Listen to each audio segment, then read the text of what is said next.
Waouh, ce film est dingue. Coucou mes choup-choup, comment allez-vous aujourd'hui? Moi très bien, je suis super heureuse de vous retrouver pour une critique sur le Joker. Alors j'aime pas le mot critique puisque je ne suis absolument pas professionnelle, n'est-ce pas? Mais en même temps, dès qu'on critique quelque chose, on fait une critique, donc c'est en fait le bon terme, tu vois, donc j'essaie de m'adapter. J'ai vu le film tout à l'heure et genre vraiment il y a... Je vous dis exactement, il y a 2 heures, voilà, 2 heures, 1 heure et demie pour être exact, et il m'a totalement transportée. Je me suis rendu compte que le format update ciné que je faisais avant n'était pas spécialement pratique puisque je faisais un très long format où je vous parlais de tout ce que j'avais vu et du coup je passais 2 ou 3 minutes sur les films, des fois 5 quand je me lâchais, mais vous voyez, c'était pas spécialement adapté. Du coup je préfère maintenant faire plutôt une vidéo sur un film quand il m'a vraiment plu ou vraiment déplu, mais en gros que j'ai vraiment ressenti quelque chose de fort en voyant. Pour ceux qui veulent voir exactement tout ce que j'ai vu, il y a Instagram, je détaille tout ce que je vois, je fais des avis sur tout, donc voilà, je trouve que c'est plus simple de cette manière là parce que j'aime bien tchatcher et c'est un peu dommage de se brider parce qu'il faut parler de 50 000 trucs. Voilà, c'était l'intro. Du coup, le Joker, qu'est-ce que j'en ai pensé? Déjà, on peut faire un clap à Todd Phillips, donc c'est le réalisateur, parce que le film est incroyable au niveau de la réal. Je vois beaucoup de films quand même, je vais au moins une fois par semaine au cinéma, et puis même en temps normal, j'ai Netflix, puis voilà, il y a plusieurs films que j'aime bien voir et revoir. Il y a une différence entre un film sympa et un film où on voit qu'il y a une patte d'un réalisateur. Et les films où on voit cette patte, c'est quand même pas tous les 4 matins non plus. Là, chaque plan est calculé de dingue. Alors je vous préviens tout de suite, je vais faire une partie non spoil au départ, et après je vais me lâcher un peu plus sur certains trucs que j'ai ressentis particulièrement. Rassurez-vous, je vous préviendrai au moment où on passera à la partie spoil avec ma petite bannière, etc. comme d'habitude. Pas de soucis là-dessus. Donc là, si vous n'avez pas vu le film, vous pouvez regarder cette vidéo sans problème, pas de soucis. Donc déjà je disais, les plans sont incroyables, tout est calculé, tout est beau, rien n'est laissé au hasard en fait, genre il y a des plans, ils sont tous magnifiques, les jeux de lumière, la place du personnage au milieu du paysage, au milieu de l'action, c'est incroyable. Et ça faisait très longtemps que j'avais pas vu un film aussi bien réalisé et c'est impressionnant. C'est impressionnant parce que même moi qui suis totalement novice dans l'art du cinéma, voilà, j'ai pas du tout fait mes études là-dedans, je suis pas du tout une pro, il y a plein de moments où je me suis dit, pouah, ça en jette quoi. Il y a un plan, c'est pas du spoil, rassurez-vous, je spoilerai plus tard, mais il y a un plan par exemple où on voit de très grands escaliers et le Joker qui se tient au milieu, on va dire, des escaliers à plusieurs reprises. Et à chaque fois, on voit vraiment le personnage perdu dans l'immensité du chemin qu'il a à parcourir, qui a du mal à avancer, qui a du mal à grimper. Enfin, il y a plein en fait, voilà, de plans qui ont un sens métaphorique très fort. Et c'est passionnant parce que je pense que ce film à analyser, t'en as pour des heures tellement il y a de choses cachées quoi. Enfin voilà, donc un énorme coup de cœur sur ça. C'est super agréable de voir un film où il y a vraiment où on voit le réalisateur en fait se démarquer, où on voit tous les choix qui ont été faits et c'était sublime. J'ai parlé de la beauté des plans, je parle de la musique maintenant parce que bon sang qu'est-ce que ça va bien avec. Les choix musicaux sont géniaux, la bande son est super forte, il y a des moments où genre j'étais dans l'angoisse, alors que l'image montre pas spécialement un truc flippant, mais la musique est prenante, la musique te prend aux tripes et t'angoisse vraiment. Je pense que ouais, le choix de la bande son joue énormément dans ce que tu ressens dans le film. Il y a des fois où c'est un peu anecdotique, il y a beaucoup de films où la musique est sympa mais sans plus, des fois où elle est carrément oubliable. Là, c'était vraiment prenant. Particulièrement les passages chantés. Enfin, attention, c'est pas une comédie musicale du tout, mais il y a quelques petits moments dans le film où les personnages chantonnent une chanson. Et c'est à chaque fois super lourd de sens et super lourd au niveau de l'ambiance. C'est génial. Et encore une fois, j'ai pas l'habitude de voir des films comme ça. C'est vrai que je vois beaucoup de films sympas à voir, mais ils sont plus neutres, voilà, de manière générale. Et alors là, j'ai adoré. J'étais terrifiée, mais j'ai adoré complètement. C'était très prenant.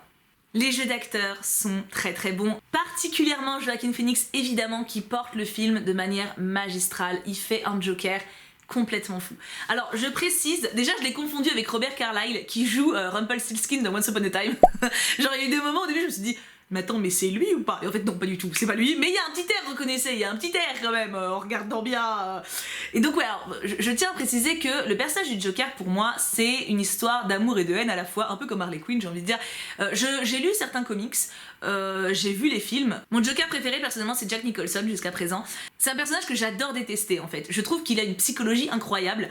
Et alors le film lui rend hommage, mais c'est un grand film, c'est un grand Joker. Parce que là on découvre l'homme avant de découvrir le monstre qu'on connaît en fait. Et c'est pour ça que j'adore DC Comics un peu plus que Marvel, je dois bien l'avouer, même si j'aime beaucoup Marvel maintenant, c'est bon, je suis convaincue aussi. Mais DC Comics a, je trouve, des méchants d'une profondeur insoupçonnable. C'est jamais juste quelqu'un de méchant en fait, c'est pas juste un méchant qui pop en mode oui, moi je suis vénère et je veux casser tout. Non, c'est toujours des mecs super profonds avec des maladies psychologiques très avancées et qui ont aussi une part de bonté, une part d'humanité qui les rend très proches de nous et qui rend la lecture des comics assez délicate. Je sais que, bon, Harley Quinn, moi je la considère pas comme une méchante, mais j'ai lu des comics du Joker ou du Pingouin, c'est violent, c'est très violent psychologiquement parlant, ça te fait te poser plein de questions sur toi-même, etc. Et je termine cette partie de non-spoil avec justement la polémique qu'il y a eu sur ce film, qui m'a fait poser question, forcément, qui a fait partie de la com aussi. Il y a eu une grosse polémique sur le Joker, comme quoi c'est un film violent qui pouvait donner de mauvaises idées à ceux qui le regardaient. Ouais, comme si tu lis un comics de Batman en fait. Ou comme si tu lis, si tu regardes Hannibal Lecter.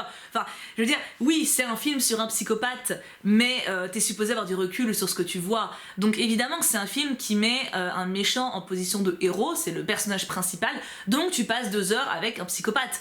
Mais c'est au spectateur d'avoir du recul, j'ai envie de te dire. Et justement, ce que j'ai aimé, c'est qu'il y avait vraiment une psychologie très forte à la portée des comics, pour le coup, en tout cas de ceux que j'ai lus, où on s'identifie au personnage dans le sens où on le trouve humain. On retrouve son côté humain, on arrive à connecter avec lui. Il nous montre pas juste un mec méchant qui tue des gens. Non, là, tu vois un mec, tu vois son évolution psychologique qui le mène jusqu'à faire certaines actions. Et c'est génial parce que tu arrives à avoir de l'empathie, à l'admirer, et en même temps à réaliser que c'est un malade et à le craindre. Et c'est tout le personnage du Joker. C'est tout ce qui fait la force de ce personnage. Pourquoi Harley Quinn est amoureuse du Joker ? Parce que c'est un malade et qu'il a une emprise sur elle, c'est un pervers narcissique par excellence, mais en plus d'un psychopathe, etc. Tu vois. Mais c'est un personnage qui est charismatique. C'est le genre d'homme qu'on peut croiser. Bon, alors peut-être pas forcément qui bute tout le monde, faut pas qu'il s'habille en clown. Mais je veux dire, il y a des hommes comme ça, ou des femmes, attention, un homme avec un grand H, il y a des gens comme ça dans la vie qui sont manipulateurs, qui sont perfides, qui sont mauvais, et qu'on côtoie tous les jours et qu'on en a aucune idée. Je trouve que ce film est génial pour ça, parce qu'il nous épargne pas en fait. Il nous montre une réalité, il nous montre une cruauté qui existe, et j'ai trouvé ça génial. J'adore les films qui nous prennent pas pour des cons. Et ce film ne nous épargne pas, ne nous simplifie pas les choses, ne nous brosse pas dans le sens du poil. C'est un film vraiment génial. Et je suis trop contente qu'ils aient osé le faire.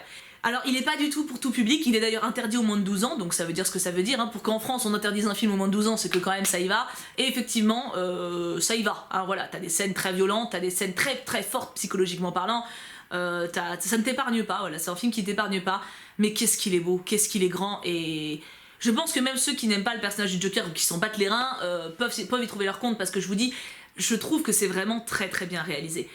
Ceux qui aiment le cinéma aimeront ce film, je pense, encore une fois, bon, ça peut me sembler très fort comme phrase, mais il y a une telle patte, je vous dis, au niveau du réel que voilà, si t'as une curiosité cinématographique, t'auras envie de voir ça, t'auras envie de comprendre pourquoi il a fait tel choix. Il y a des plans qui sont sublissimes, il y a des plans qui sont... Le plan dans le métro, le plan dans, je vous dis, les escaliers, l'appartement... En fait, chaque plan est sublissime, chaque plan est réfléchi. Et c'est trop agréable de pas voir un plan fait par un Jean-Jacques parce qu'il fallait le caser, parce qu'on manquait de 2 minutes pour avoir l'heure. Enfin, là, c'est vraiment... C'est un grand truc, c'est un grand film, donc honnêtement voilà, mon avis c'est si vous avez la capacité de le voir, c'est-à-dire émotionnel et psychologique, voyez-le, parce que et au cinéma, c'est vraiment un film je pense qui gagne à être vu au cinéma. Maintenant voilà, si vous êtes sensible et que vous pensez être assez influencé par ça, genre pas être bien pendant un moment, évitez. Moi j'avoue que j'ai hésité parce que je suis quelqu'un d'assez sensible, surtout qu'il fait beaucoup de cauchemars facilement en fonction de ce que je regarde ou de ce que je lis, donc j'ai pas mal hésité, mais au final voilà, un film sur Joker, j'étais un peu obligée, je me sentais un peu obligée d'y aller et je suis vraiment contente d'y être allée. Maintenant j'espère pas faire de cauchemars quand même.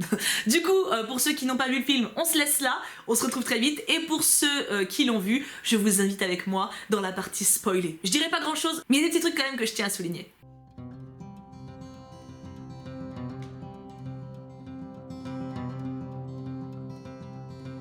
Est-ce qu'on en parle de la violence du film? C'est un truc de dingue. Moi, il y a un passage que j'ai trouvé qui m'a fait penser à Orange Mécanique. Donc pour moi, Orange Mécanique, c'est ma référence de film qui m'a traumatisée. J'ai eu la chance de le découvrir au cinéma, en fait, quand il était rediffusé à une époque à BFM, quand j'étais à la fac encore. Et du coup, j'ai découvert au cinéma et je suis sortie en larmes, en mode j'ai pari pendant 24 heures. Enfin, j'étais vraiment en PLS. J'ai pas pu écouter Singing in the Rain pendant 2 ans à cause de ce film. Voilà, c'est pour vous dire à quel point j'étais traumatisée, parce que c'était quand même mon réveil de base. Et il y a un passage en fait qui m'a trop fait penser, c'est dans le métro, quand donc le Joker, enfin qui n'est pas encore le Joker, mais qui est assis, il est assis sur sur sa banquette là, et que y a les gars qui arrivent en chantant, et tu sais qu'il va se faire défoncer, tu le sais, et le côté chanson qui évolue, le rire qui se mêle aux larmes et tout, enfin c'était d'une intensité ce passage. En fait il y a trop de passages dans le film que j'ai trouvé incroyablement ouf, au niveau de la pression que tu ressens. Quand il y a sa mère, quand il tue sa mère. Oui, c'est un gros spoiler. J'espère vraiment que ceux qui n'ont pas vu le film, vous êtes partis. Hein. Quand il tue sa mère, c'est d'une violence. Je m'y attendais trop pas. Et pareil quand il revoit sa meuf derrière, enfin quand il croit que c'est sa meuf et qu'il va chez elle et qu'en fait elle le connaît pas, et là tu comprends qu'il a tout imaginé, mais c'est d'une... Moi j'ai eu trop peur qu'il la tue, j'étais comme ça. Donc, de toute façon les trois quarts du film j'étais comme ça dans mon siège, hein. J'étais en mode ah non. Mais ce passage là quand elle arrive et qu'elle dit mais partez s'il vous plaît, qu'elle le vous voit et que tu comprends qu'il a imaginé, mais c'est tellement fort. J'ai eu trop peur qu'il la tue avec sa fille. Dieu merci, il l'a pas fait. En fait, ça c'est pareil, j'ai trouvé que ça ressemblait pas mal au Joker du bouquin. C'est-à-dire qu'il suit vachement ses pulsions. Comme le fait qu'il bute son ancien collègue, mais qu'il laisse partir le nain. Désolé pour le nain, je sais pas si c'est offensant de dire ça, enfin la personne de petite taille. Enfin, vous avez compris qu'en gros il laisse partir son collègue qu'il aime bien, quoi. J'ai trouvé ça super réaliste par rapport au personnage du comics. Parce que dans le comics, c'est un gars, il peut très bien poignarder quelqu'un et derrière... se bouffer une glace et déconner avec le barman, quoi. C'est vraiment c'est un gars qui est totalement dans sa pulsion, que ça peut être la joie intense et en même temps la cruauté la plus totale, et là en l'occurrence je l'ai totalement retrouvé. À la fin, le plan, moi je dis tout pêle-mêle, alors là je me lâche, mais là c'est vraiment genre je parle à des potes et on a vu le film, tu vois, mais genre le passage à la fin quand il est sur la voiture et qu'il fait le sourire avec le sang qu'il a dans la bouche, mais voilà, ça fait partie des plans mais tellement ouf. Il y a trop de plans ouf en fait dans ce film, il y a beaucoup trop de plans ouf, et je l'ai trouvé incroyable. De ce point de vue là, je l'ai trouvé incroyable. Encore une fois, je suis pas une pro en ciné, hein, mais c'est vrai que j'essaie de voir de plus en plus de films parce que c'est un univers qui me passionne et que j'ai envie d'ouvrir un peu mon esprit par rapport à la culture cinématographique qui me fait justement défaut. Et alors là, ça me fait plaisir parce que j'arrive maintenant à cerner quand même quand il y a des plans qui sont réfléchis ou pas. Tu vois, je pense que je l'ai toujours intuitivement su, mais là maintenant j'arrive quand même à plus le ressentir. Et il y a trop de moments où là je me suis dit putain c'est beau, quoi. Même, je dis comme je disais, le couloir qui va chez lui qui est immense, les escaliers, tous les plans dans les escaliers, et quand il danse, non mais c'est trop, mais quand le perso il danse à chaque fois à la fin, quand il est en Joker, quand il est comme ça, quand il est libéré, puis ça c'est pareil, le passage entre le gars, alors ça c'est vrai que ça, je peux comprendre que ça ait fait polémique parce que de base, tu vois que le mec il est renfermé, il bégaye un peu, il est pas confiance en lui du tout, il est malheureux comme les pierres et tout, et puis il s'ouvre de plus en plus, il est de plus en plus épanoui, de plus en plus fort au moment où il assume sa folie et sa cruauté en fait, où il se lâche et il tue les gens. Et je peux comprendre que ça soit perturbant parce que tu te dis ok, donc il a raison d'être barge en fait, puisque il est content, enfin il est plus heureux en fait en tuant des gens, et c'est ça qui fait un psychopathe en fait. C'est pour ça que le film est ouf. C'est pour ça que le film est ouf, parce qu'il nous donne pas ce que le spectateur bien pensant est censé vouloir voir. Il nous donne la réalité. Effectivement, c'est un psychopathe, il s'épanouit totalement en se laissant aller à ces penchants-là. Mais c'est ça qui fait le film génial. Pour moi, c'est ça qui... À la fin, l'émission de télé... Oh la vache, quand il bute le gars, mais c'est d'une intensité folle. Et puis même quand il danse avant d'aller en coulisses, quand il danse dans les marches, j'adore quand il danse. En fait, ce perso quand il se déplace, cet acteur quand il se déplace et qui joue le Joker, tu le vois le Joker à la fin. Tu vois le Joker qui va apparaître dans toute la vie de Batman après en fait. Tu le vois vraiment à la fin. Et c'est beau, enfin c'est puissant quoi. Je trouve ça super bien fait. Tu vois vraiment l'évolution entre le perso qui a pas confiance en lui et le gars qui est génie du crime à la fin et qui gère une mafia dingue. Et c'est même pas tant dingue, c'est pulsionnel en fait. C'est des gens qui écoutent leur pulsion d'agressivité. Il y en a des gens comme ça, il y en a plein, hein, mais pas à ce point-là. Le Joker c'est la quintessence quoi.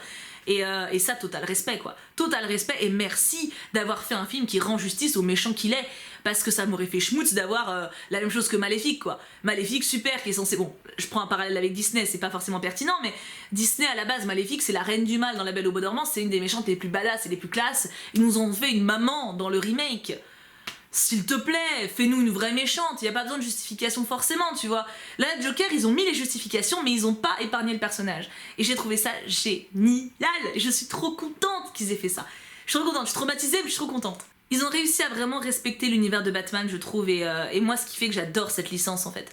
Si j'adore DC Comics, c'est justement pour ça, et je suis trop contente qu'ils aient respecté ce truc-là. Bon, c'était une petite partie spoil, j'avais dit, mais en fait, la partie spoil, c'est surtout pour me lâcher et partager avec vous ce que j'ai vraiment kiffé, genre, comme quand tu sors de la séance, en fait. Ça peut sembler paradoxal que j'ai particulièrement aimé les moments trash et violents qui m'ont fait me sentir mal, mais parce que justement je trouve que ouais, ça fait partie de la réussite du film en fait. Vraiment, le fait qu'ils aient réussi à rendre justice au personnage, à le représenter tel qu'il est, c'est trop cool. C'est trop cool et j'espère qu'ils continueront comme ça. Je pense parce que là le film il a fait un tabac apparemment, genre il a grave bien marché, il a eu des récompenses et tout, mais c'est tellement mérité. L'acteur est incroyable, sa façon de se mouvoir et tout. Et ce que j'ai trouvé fou, c'est que tu es fasciné mais dans le positif à la fin. Tu ressens cette espèce d'engouement, cette espèce de fascination et de... Tu comprends Harley Quinn, encore une fois je fais le parallèle, mais tu comprends Harley Quinn qui est en mode à fond sur lui. Je l'ai pas été, j'ai pas ressenti ce sentiment qui m'aurait vraiment mis mal à l'aise de fantasmer sur lui, mais j'ai été fascinée. J'ai ressenti cette fascination qu'on a pour les psychopathes ou quoi, et c'est brillant je trouve de réussir à le rendre dans un film. Parce que je suis d'accord avec ce qui a été dit pour ceux qui disaient que justement les critiques du film n'étaient pas pertinentes. C'est pas dangereux de voir un film avec un psychopathe devant, ce qui est dangereux c'est justement de l'édulcorer. Si tu rends un Joker sympa, ça légitime tout en fait. Là ils nous l'ont montré vraiment dans toute son entièreté. Tu peux vraiment cerner le truc quoi. Il m'a vraiment marqué ce film. J'étais terrifiée tout du long mais fascinée. Mais je suis vraiment heureuse. Je suis vraiment heureuse qu'il l'ait fait. Je suis fière de... Bravo. Ça n'apporte rien à personne, mais je suis vachement contente, vraiment contente. Du coup, je vous laisse là. Dites-moi en commentaire si ça vous plaît. Bah du coup, ceux qui sont partis avant, j'aurais dû le dire avant. Zut, bah du coup, ceux qui sont encore là, dites-moi en commentaire si ça vous plaît que je fasse des vidéos un peu plus courtes, axées sur un film ou deux à la limite. Mais moi, c'est vrai que je trouve ça plus pertinent parce que je peux un peu plus me lâcher. Et puis bah ça évite de faire des vidéos de 45 minutes qui sont assez denses pour moi à tourner, à monter. Donc voilà, j'attends votre avis pour ceux qui seront encore là. Du coup, je pense que vous serez pas beaucoup. Du coup, je vous fais tout plein de gros bisous. On se retrouve très vite pour une prochaine vidéo.